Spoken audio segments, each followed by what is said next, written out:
नमस्कार. आज आपण 11व्या अध्यायाला सुरुवात करीत आहोत. ओम श्री परमात्मने नमः. अध्याय 11 विश्वरूप दर्शन योग. या अध्यायामध्ये अर्जुनाने विनंती केल्यावर भगवंतांनी त्याला आपल्या विश्वरूपाचे दर्शन घडविले आहे. अध्यायाच्या बऱ्याचशा भागात फक्त विश्वरूपाचे व त्याच्या स्तवनाचे प्रकरण आहे. म्हणून या अध्यायाचे नाव विश्वरूप दर्शन योग असे ठेवले आहे. आता आपण पहिल्या श्लोकाचा अर्थ जाणून घेऊया. भगवंतांनी 10व्या अध्यायातील 7व्या श्लोकापर्यंत आपल्या विभूतींचे तसेच योग शक्तीचे वर्णन करून आणि त्यांना जाणण्याच्या महात्म्याचे संक्षिप्त वर्णन करून 11व्या श्लोकापर्यंत भक्तियोग आणि त्याचे फल याचे निरूपण केले. त्यानंतर 12व्या पासून 18व्या श्लोकापर्यंत भगवंतांची स्तुती करून त्यांना दिव्य विभूती व योग शक्ती यांचे विस्तृत वर्णन करा अशी प्रार्थना अर्जुनाने केली. तेव्हा भगवंतांनी 40व्या श्लोकापर्यंत आपल्या विभूतींचे वर्णन पूर्ण करून शेवटी योग शक्तीचा प्रभाव सांगत संपूर्ण ब्रह्मांड हे आपल्या एका अंशाने धारण केल्याचे सांगून अध्यायाचा उपसंहार केला आहे. हा प्रसंग ऐकून अर्जुनाच्या मनात ते महान स्वरूप प्रत्यक्ष पाहण्याची इच्छा उत्पन्न झाली. म्हणून या 11व्या अध्यायाच्या प्रारंभी पहिल्या 4 श्लोकांमध्ये भगवंतांची आणि त्याच्या उपदेशाची प्रशंसा करीत अर्जुन त्यांना विश्वरूप दर्शन करून देण्याची प्रार्थना करीत आहेत. श्लोक पहिला. अर्जुन उवाच मदनुग्रहाय परमं गुह्यमध्यात्म संज्ञितं यत्त्वयोक्तं वचस्तेन मोहोऽयं विगतो मम. श्लोकाचा अर्थ. अर्जुन म्हणाला, माझ्यावर कृपा करण्यासाठी आपण जो अत्यंत गुप्त अध्यात्मविषयक उपदेश मला केला त्याने माझे हे अज्ञान नाहीसे झाले. 10व्या अध्यायाच्या प्रारंभी प्रेमसागर असलेल्या भगवंतांनी अर्जुना, तुझे माझ्यावर अत्यंत प्रेम आहे, यामुळे मी या सर्व गोष्टी तुझ्या हितासाठी सांगत आहे असे म्हणून आपला जो अलौकिक प्रभाव ऐकविला तो ऐकून अर्जुनाच्या हृदयामध्ये कृतज्ञता, सुख आणि प्रेम यांच्या लाटा उसळू लागल्या. त्याने विचार केला, आहा, या सर्व लोकमहेश्वर भगवंताची माझ्यासारख्या तुच्छ व्यक्तीवर किती कृपा आहे की ते मजसारख्या क्षुद्राला आपला प्रेमी मानत आहेत. माझ्यासमोर आपल्या महत्वाच्या किती गोपनीय गोष्टी उघड शब्दात प्रकट करत आहेत. आता तर त्याला महर्षींनी सांगितलेल्या गोष्टींचे स्मरण झाले आणि त्याने मोठ्या विश्वासाने भगवंतांचे गुणगान करीत पुन्हा योग शक्ती आणि विभूती विस्ताराने सांगण्यासाठी प्रेमाने प्रार्थना केली.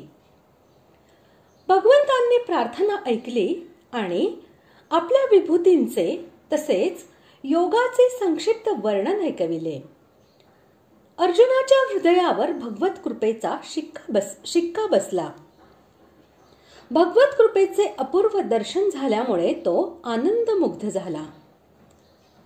साधकाला जोपर्यंत आपल्या पुरुषार्थ, साधन किंवा आपली योग्यता यांची आठवण असते तोपर्यंत तो भगवत कृपेच्या परमलाभापासून वंचितच राहतो. भगवत कृपेच्या प्रभावामुळे तो सहज साधनेच्या उच्च पातळीवर जाऊ शकत नाही.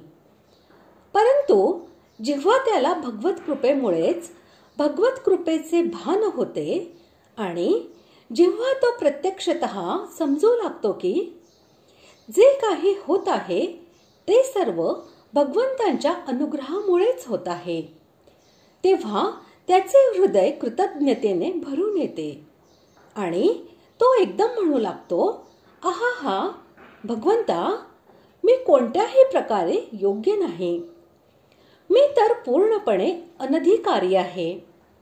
ही सर्व तुमच्या अनुग्रहाचीच लीला आहे.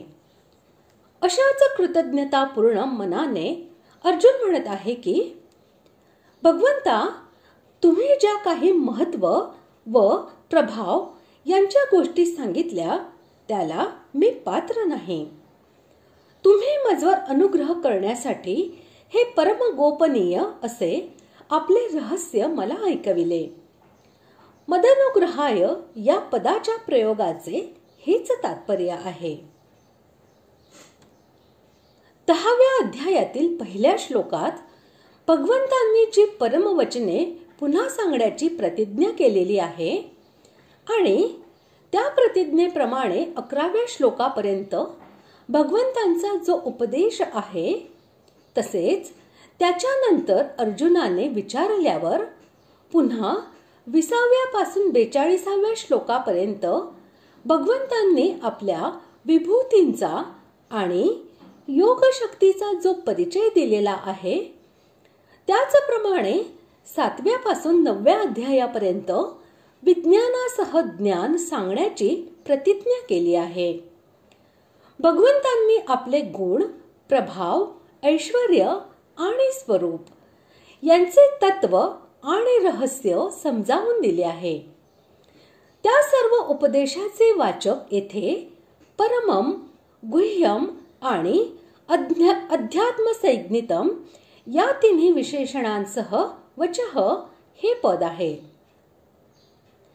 ज्या ज्या प्रकरणी भगवंतांनी आपले गुण, प्रभाव आणि तत्व यांचे निरूपण करून अर्जुनाला आपल्यास शरण येण्यासाठी प्रेरणा दिली आहे आणि स्पष्टपणे सांगितले आहे की, जो तुझ्या समोर विराजित आहे तो मी कृष्ण हाच सर्व जगाचा कर्ता, हर्ता, निर्गुण, सगुण, निराकार, साकार, मायातीत, सर्वशक्तिमान व सर्वाधार परमेश्वर आहे. त्या त्या प्रकरणांना स्वतः भगवंतांनी परमगुह्य आहे असे म्हटले आहे. म्हणून येथे त्याच गोष्टीची आठवण देऊन अर्जुन असे दाखवित आहे की तुमचा हा उपदेश नक्कीच परमगोपनीय आहे. अर्जुन हा भगवंतांचे गुण, प्रभाव, ऐश्वर्य आणि स्वरूप हे पूर्णपणे जाणत नव्हता. हाच त्याचा मोह होता. आता वरील उपदेशामुळे भगवंताचे गुण, प्रभाव, ऐश्वर्य, रहस्य आणि स्वरूप हे काहीसे समजल्यावर त्याने जाणले की श्रीकृष्ण हाच साक्षात परमेश्वर आहे. हे म्हणजेच त्याचा मोह नष्ट होणे होय. अशा प्रकारे आज आपण पहिल्या श्लोकाचा अर्थ जाणून घेतला. पुढील भागात आपण दुसऱ्या श्लोकाचा अर्थ जाणून घेणार आहोत. धन्यवाद.